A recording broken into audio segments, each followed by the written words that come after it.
In this lab exercise, input validation using a while loop. As discussed in class, we're going to ask the user for a number between 1 and 10. Alright, so we're going to use an input function and we're going to ask the user to enter a number between 1 and 10. Your program must keep asking them until they enter a valid number. So when we ask the user to enter, let's say they enter 0 or they enter something outside of 10 like 11 or 12, our program is going to keep asking them to enter a number and we're going to print an error message. Okay, so we need a few things in this lab exercise. We're going to need a while loop.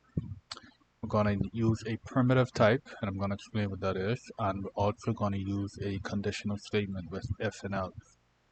Okay, so the first thing that we want to do, we want to create our while loop.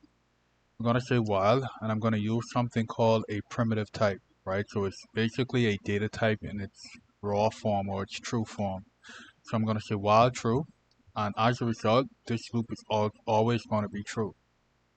So anytime you use a primitive type like true or false, or specifically true, our while loop is always going to run, right? So the only way that we could break out of this while loop when we're using true is to use the break keyword. Okay, keep that in mind. So I'm going to ask the user to enter a number between 1 and 10. So I'll call this variable user underscore input. Right? I'm going to ask them for a number. So we need to typecast that input function to an integer. We're going to say, well, we're not going to ask them, we're going to request that they enter a number between 1 and 10. Okay.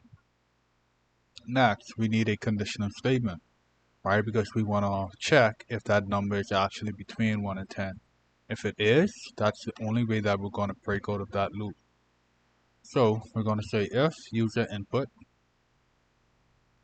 is greater than or equal to 1, and there goes that logical operator again, and. So we want to check for two conditions.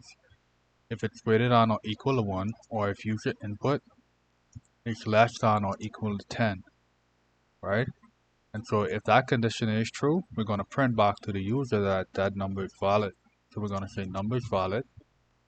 After we print that message back to them, we're going to break outside of our while loop.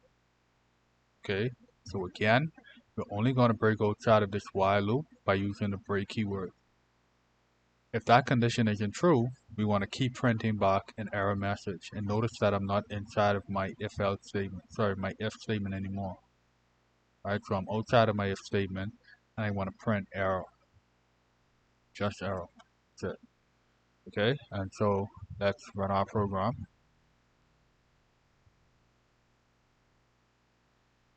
It says enter a number between 1 and 10. Give it some space. Enter a number between 1 and 10. I'm going to say 0. And it's going to print an error and it's going to loop back through our loop. So I'm back on line 4. It's asking me to enter a number between 1 and 10. When I do not enter a number between 1 and 10, like 12, it's going to skip line 6 and 8 and it's going to go to line 10. It's going to print error. Then it's going to loop through our loop again because it's always true. It's not going to break until we hit that break keyword. The only way that we can reach this break keyword if this condition is true. So if we enter a number between 1 and 10, so let's say 3, it's going to say the number is valid, and as a result, it breaks outside of the loop. Okay, so again, this break keyword is only going to be reached if this condition is true.